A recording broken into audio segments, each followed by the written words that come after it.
Welcome to YouTube channel GK GS with Manish sir. आज 9 फरवरी 2024 है और आज की जितने भी महत्वपूर्ण करंट अफेयर होंगे वो हम इस वीडियो में डिस्कस करेंगे। इस वीडियो का पीडीएफ आपको टेलीग्राम पे मिलेगा, जिसका लिंक वीडियो की डिस्क्रिप्शन बॉक्स में है। तो आइए शुरू करते हैं आज का महत्वपूर्ण करंट अफेयर। आज का पहला प्रश्न है, भारत का पहला डिजिटल राष्ट्रीय पुरालेख संग्रहालय की आधारशिला कहाँ रखी गई है? भारत का पहला राष्ट्रीय पुरालेख संग्रहालय की आधारशिला कहाँ रखी गई है? तो हैदराबाद में रखी गई है और हैदराबाद है मूसी नदी के किनारे। साथियों, इसकी आधारशिला किसके द्वारा रखी गई है? तो केंद्रीय संस्कृत मंत्री जी किशन रेड्डी के द्वारा। किसके द्वारा रखी गई है? केंद्रीय संस्कृत मंत्री जी किशन रेड्डी के द्वारा रखी गई है और हैदराबाद के सलार जंग संग्रहालय में रखी गई है। कहां पर? तो हैदराबाद के सलार जंग संग्रहालय में रखी गई है। साथियों, हैदराबाद जो है ये तेलंगाना की कैपिटल है। तो तेलंगाना की स्थापना हुई थी आंध्र प्रदेश से अलग होकर के 2 जून 2014 को। कब साथियों?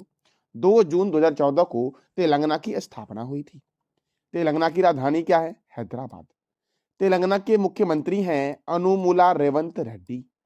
तेलंगाना में राज्यसभा सीट 7 है, लोकसभा सीट 17 है, विधानसभा सीट 119 है और विधान परिषद सीट 40 है। साथियों, तेलंगाना में इंडियन नेशनल कांग्रेस पार्टी को इस बार विधानसभा चुनाव में 64 सीटें मिली, बीआरएसओ को 39 सीटें मिली और बीजेपी को 9 सीटें मिली। साथियों, तेलंगाना के पड़ोसी राज्य कौन कौन से हैं? तो महाराष्ट्र है, कर्नाटक है, छत्तीसगढ़ है और आंध्र प्रदेश है। साथियों, अब जानते हैं तेलंगाना के नेशनल पार्क और वन्यजीव अभ्यारण्य को। तो देखो, कवाल वन्यजीव अभ्यारण्य, अमराबाद बाघ रिजर्व, कसू ब्रह्मानंद रेड्डी राष्ट्रीय उद्यान और मिर्गवनी राष्ट्रीय उद्यान कहां पर है? तो तेलंगाना में है। पाक कला का शहर हैदराबाद को कहा गया है। नागार्जुन सागर बांध कृष्णा नदी पर तेलंगाना में है। चार मीनार हैदराबाद में स्थित है। साथियों देखो, ये इमेज में दिख रहा होगा आपको, यही है चार मीनार। साथियों, इस चार मीनार का निर्माण किसने करवाया था, ये बताना है कमेंट बॉक्स में आपको। हुसैन सागर झील कहाँ है? तो हैदराबाद में है। हिमायत सागर और सरोवर नगर झील भी हैदराबाद में है। राजीव गांधी अंतर्राष्ट्रीय क्रिकेट स्टेडियम और राजीव गांधी अंतर्राष्ट्रीय हवाई अड्डा कहाँ है? हैदराबाद में, और हैदराबाद है मूसी नदी के किनारे। कोंडा पोचंपा सागर परियोजना गोदावरी नदी पर है। कालेश्वरम परियोजना गोदावरी नदी पर है। समकाका सागर सिंचाई परियोजना गोदावरी नदी पर है। भारत का पहला वन विश्वविद्यालय जो है वो तेलंगाना में ही है। साथियों, तेलंगाना के गवर्नर हैं तमिलसाई सौंदरराजन। कौन है तेलंगाना के गवर्नर? तमिलसाई सौंदरराजन है तेलंगाना के गवर्नर। साथियों, अगला प्रश्न हमारा है, मुख्यमंत्री वयोश्री योजना की शुरुआत किस राज्य सरकार ने की है? तो मुख्यमंत्री वयोश्री योजना की शुरुआत की गई है महाराष्ट्र के द्वारा। किसके द्वारा किया गया है? महाराष्ट्र के द्वारा। साथियों देखो, ऑप्शन में छत्तीसगढ़ दिख रहा होगा आपको। छत्तीसगढ़ में है चित्रकूट झरना। साथियों, गुजरात में है ब्लैक बक नेशनल पार्क। साथियों, तो साथियों देखो, मुख्यमंत्री वयोश्री योजना की शुरुआत किस राज्य ने की है? तो महाराष्ट्र ने की है। इसका राइट आंसर क्या हो जाएगा? बी। देखो, शारीरिक या मानसिक विकलांगता से पीड़ित वरिष्ठ व्यक्ति के लिए यह योजना है। जो किसने शुरू किया है? महाराष्ट्र। अब महाराष्ट्र ने शुरू किया है तो महाराष्ट्र की राजधानी क्या है? मुंबई। महाराष्ट्र के गवर्नर है रमेश बैस।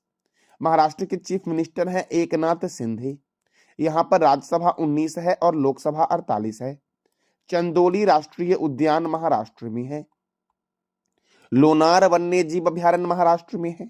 गढ़चिरौली वन्यजीव अभ्यारण्य महाराष्ट्र में है और मुक्ताई भवानी वन्यजीव अभ्यारण्य महाराष्ट्र में है। साथियों, अगर आपसे पूछा जाए कि सबसे अधिक वन्यजीव अभ्यारण्य की संख्या कहाँ है, तो अंडमान निकोबार में है।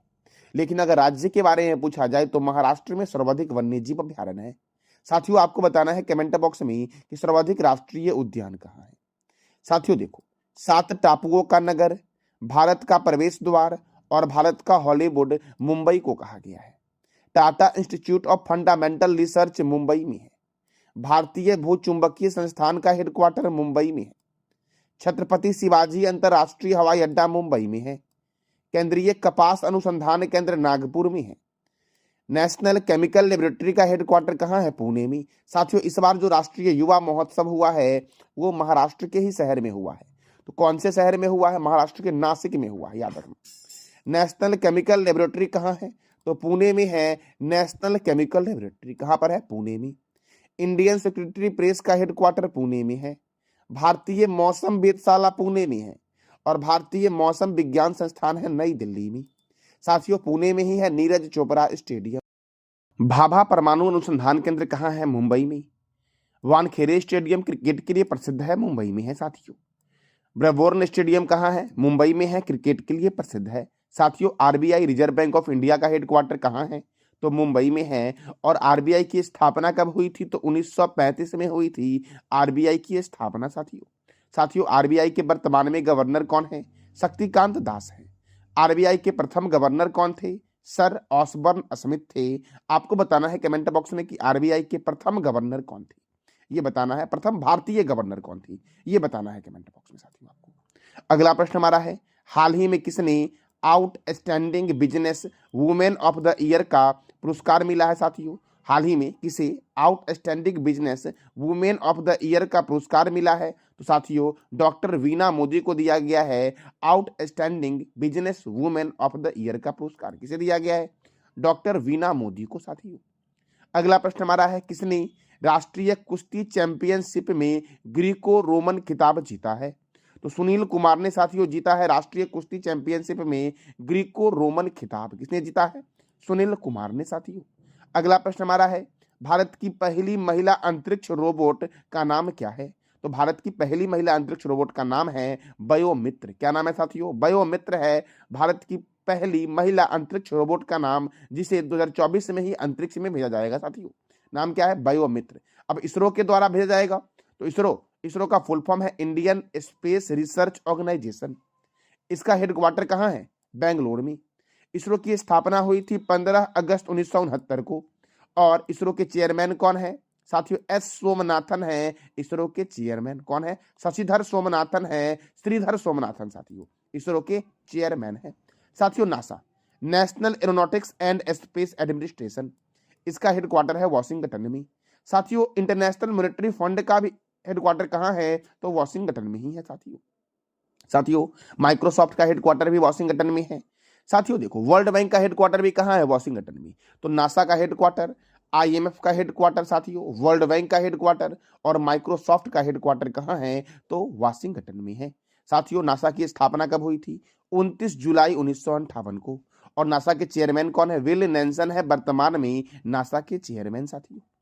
अगला प्रश्न हमारा है, डिजिटल वीजा पेश करने वाला पहला यूरोपीय संघ राष्ट्र कौन बना है? तो फ्रांस बना है डिजिटल वीजा पेश करने वाला पहला यूरोपीय संघ राष्ट्र साथियों। कौन बना है यूरोपीय देश साथियों जो जिसने डिजिटल वीजा पेश किया है? तो फ्रांस। अब फ्रांस ने पेश किया तो देखो, फ्रांस की राजधानी है पेरिस। फ्रांस के प्रेसिडेंट है इमैनुअल मैक्रोन। और इस बार इमैनुअल मैक्रोन साथियों 26 जनवरी में मुख्य अतिथि के रूप में आए थे साथियों। यहाँ के प्राइम मिनिस्टर है गैब्रियल अटल। फ्रांस के सबसे युवा प्रधानमंत्री कौन है? तो गैब्रियल अटल ही है। यहाँ की करेंसी है euro. UNESCO United Nation Educational Scientific and Cultural Organization का हेडक्वार्टर है पेरिस में। और पेरिस है सीन नदी के किनारे। इंटरपोल का हेडक्वार्टर कहाँ है? पेरिस में साथियों यूनेस्को की स्थापना कब हुई थी? ये बताना है कमेंट बॉक्स में आपको। आर्थिक सहयोग और विकास संगठन का हेडक्वार्टर कहाँ है? तो पेरिस में है। यूरोपीय स्पेस रिसर्च ऑर्गेनाइजेशन का हेडक्वार्टर पेरिस में है। मैगिनॉट रेखा जर्मनी और फ्रांस के बीच बॉर्डर लाइन है। और वरुण सैन्य अभ्यास जो होता है ये भारत और फ्रांस के बीच होता है, वरुण सैन्य अभ्यास साथियों भारत और चीन के बीच हैंड इन हैंड सैन्य अभ्यास होता है। भारत और नेपाल के बीच सूर्य किरण सैन्य अभ्यास होता है। भारत और बांग्लादेश के बीच संप्रीति सैनिक अभ्यास होता है। भारत और अमेरिका के बीच साथियों टाइगर ट्रंप अभ्यास जो होता है ये भारत और अमेरिका के बीच होता है। अगला प्रश्न है आपका, देश का पहला तांबे का बापू टावर किस राज्य में बनाया गया है? तो यह बनाया गया है बिहार में साथियों। बिहार के पटना के गर्दनी बाग में देश का पहला तांबे का बापू टावर बनाया गया है। अब बिहार में बनाया गया है तो बिहार की राजधानी है पटना। बिहार के गवर्नर है राजेंद्र विश्वनाथन आलेरकर। बिहार के चीफ मिनिस्टर है नीतीश कुमार। बिहार की स्थापना हुई थी 22 मार्च 1912 को। बिहार में राज्यसभा 16 है और लोकसभा 40 है। बिहार में डिस्ट्रिक्ट कितने हैं? 38 डिस्ट्रिक्ट साथियों बिहार में है। देखो, वाल्मीकि राष्ट्रीय उद्यान, गौतम बुद्ध वन्यजीव अभयारण्य, कैमूर वन्यजीव अभयारण्य, पंत वन्यजीव अभयारण्य, संजय गांधी वन्यजीव अभयारण्य, भीम बांध वन्यजीव अभयारण्य, विक्रमशिला डॉल्फिन अभयारण्य कहाँ है? तो बिहार में है साथियों। विक्रमशिला डॉल्फिन अभयारण्य बिहार के भागलपुर में है साथियों।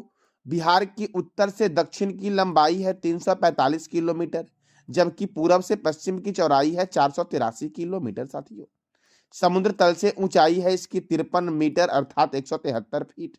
बिहार का सबसे गर्म जिला और ठंडा जिला है गया। बिहार में सर्वाधिक वर्षा वाला जिला कौन सा है? किशनगंज है साथियों। बिहार में सर्वाधिक वर्षा वाला जिला। न्यूनतम वर्षा वाला जिला बिहार का औरंगाबाद है साथियों। भारत में न्यूनतम वर्षा कहाँ पे होती है? सबसे न्यूनतम वर्षा भारत में साथियों कहाँ होती है, ये बताना है कमेंट बॉक्स में आपको। सर्वाधिक सिंचित क्षेत्र वाला जिला है शेखपुरा। न्यूनतम सिंचित क्षेत्र वाला जिला है जमुई। तमासीन जलप्रपात महाने नदी पर है। ककोलत जलप्रपात लोहरदगा पहाड़ियों पर 7 धाराओं का निर्माण करती है और यह नवादा में है साथियों। क्षेत्रफल की दृष्टि से सबसे बड़ा जिला है पश्चिम चंपारण और छोटा जिला बिहार का है शिवहर। जयप्रकाश अंतर्राष्ट्रीय हवाई अड्डा पटना में है। मोइन उल हक स्टेडियम कहाँ है? पटना में। बिहार के प्रथम राज्यपाल है जयराम दास दौलत राम साथियों। बिहार के प्रथम मुख्यमंत्री कौन है? श्री कृष्ण सिंह है बिहार के प्रथम मुख्यमंत्री। पूर्व मध्य रेलवे का हेडक्वार्टर कहाँ है? हाजीपुर में। क्षेत्रफल की दृष्टि से देश का 12वां राज्य है बिहार। महाबोधि मंदिर बोधगया को 2002 में और नालंदा विश्वविद्यालय को 2016 में यूनेस्को के विश्व विरासत स्थल की सूची में शामिल किया गया है। बिहार के मुख्य जनजाति है उराव, खरवार और थारू साथियों। थारू जो है ये एक अनुसूचित जनजाति है और यह पश्चिम चंपारण में पाए जाने वाला एक प्रमुख समुदाय है। बिहार का लोक नृत्य है जाट जटिन, कजरी, सोहर खिलौना, झुमेरी, झिझिया साथियों। शेरशाह सूरी का मकबरा जो है ये बिहार के सासाराम में है। शेरशाह सूरी का मकबरा देखो, शेरशाह सूरी का मकबरा इंडो इस्लामिक वास्तुकला का उदाहरण है और इसके वास्तुकार है मीर मोहम्मद अली वाल खान। बिहार के पूरब में है पश्चिम बंगाल, पश्चिम में है उत्तर प्रदेश साथियों, उत्तर में क्या है? नेपाल है और दक्षिण में क्या है? झारखंड है साथियों। साथियों झारखंड बिहार से कब अलग हुआ था ये बताना है कमेंट बॉक्स में आपको। साथियों अब देखते हैं भारत के प्रमुख झरने को। साथियों सबसे ऊंचा झरना जो भारत का है यह है कुंचिकल जलप्रपात। ये कुंचिकल जलप्रपात जो है ये स्थित है वराही नदी पर कर्नाटक में और इसकी कुल ऊंचाई है 455 मीटर अर्थात 1493 फीट। साथियों अगर विश्व के सबसे ऊंचे झरने की बात करते हैं तो एंजिल जलप्रपात है विश्व का सबसे ऊंचा झरना साथियों। ये स्थित है वेनेजुएला कनाइमिया राष्ट्रीय उद्यान में साथियों। कहाँ है? तो वेनेजुएला में एक राष्ट्रीय उद्यान है कनाइमा राष्ट्रीय उद्यान में यह स्थित है और यह इसकी ऊंचाई है 3212 फीट अर्थात 979 मीटर साथियों। तो बिहार साथियों देखो, भारत का सबसे ऊंचा झरना कौन सा है? कुंचिकल है और विश्व का कौन सा है? एंजिल जलप्रपात है साथियों। देखो चौड़ाई की दृष्टि से सबसे बड़ा जलप्रपात है जोग जलप्रपात। यह स्थित है शरावती नदी पर कर्नाटक में। साथियों जलीय आयतन की दृष्टि से सबसे बड़ा जो जलप्रपात है वो कौन सा है? तो शिव समुद्रम जलप्रपात है। यह स्थित है कावेरी नदी कर्नाटक में। साथियों ककोलत जलप्रपात कहाँ है? तो बिहार में है। ककोलत जलप्रपात कहाँ है? बिहार में साथियों। तो साथियों मैंने आपको बताया सबसे ऊंचा झरना है कुंचिकल कर्नाटक में वराही नदी पर है। साथियों विश्व का सबसे ऊंचा झरना एंजिल जलप्रपात है। चौड़ाई की दृष्टि से सबसे बड़ा झरना कौन सा है? जोग जलप्रपात साथियों। जलीय आयतन की दृष्टि से शिव समुद्रम है। साथियों अब जानते हैं प्रमुख झरने के बारे में, जैसे कि ककोलत जलप्रपात है बिहार में। गोकक झरना गोकक नदी पर कर्नाटक में है। चुलिया साथियों चंबल नदी पर राजस्थान में है। पुनासा भी चंबल नदी पर है राजस्थान में। हुंडरू जलप्रपात स्वर्णरेखा नदी पर झारखंड में है। डुडोमा मच्छकुंड नदी पर ओडिशा में है। दूध सागर झरना मांडोवी नदी पर गोवा में है साथियों। चित्रकूट झरना इंद्रावती नदी पर है और ये कहाँ पर है? छत्तीसगढ़ में है साथियों। चित्रकूट झरने का ही नाम है भारत का नियाग्रा जलप्रपात। दूध सागर झरना मांडोवी नदी पर गोवा में है। कपिलधारा जलप्रपात है नर्मदा नदी पर मध्य प्रदेश में साथियों। साथियों होंगिन कक्कल कावेरी नदी पर तमिलनाडु में है। दसम जलप्रपात साथियों कांची नदी पर झारखंड में है। गौतम धारा जलप्रपात राढ़ू नदी पर झारखंड में है। यन्ना साथियों यन्ना जलप्रपात नर्मदा नदी पर है और यह मध्य प्रदेश में है। तो ये थे भारत के प्रमुख जलप्रपात साथियों। साथियों, ये था हमारा आज का महत्वपूर्ण करंट अफेयर। पिछले क्लास में मैंने आपसे 3 प्रश्न किया था। पहला प्रश्न हमारा था, भारतीय कुश्ती महासंघ के अध्यक्ष कौन है? संजय सिंह। दूसरा प्रश्न था, हिम तेंदुओं की संख्या किस राज्य या केंद्र शासित प्रदेश में सर्वाधिक है? लद्दाख में है। और प्रथम महिला वित्त मंत्री कौन है? तो इंदिरा गांधी है प्रथम महिला वित्त मंत्री। साथियों, आज का हमारा प्रश्न है जिसका जवाब देना है कमेंट बॉक्स में आपको। चौड़ाई की दृष्टि से भारत का सबसे बड़ा जलप्रपात कौन सा है? दूसरा प्रश्न हमारा है, विश्व का सबसे ऊंचा झरना कौन सा है? और तीसरा है, विक्रमशिला डॉल्फिन अभयारण्य जो है यह किस राज्य में है? इस तीनों प्रश्न का जवाब देना है कमेंट बॉक्स में आपको। साथियों, ये था आज का हमारा महत्वपूर्ण करंट अफेयर। जानकारी अच्छी लगी तो चैनल को लाइक करें, शेयर करें और सब्सक्राइब करें। धन्यवाद।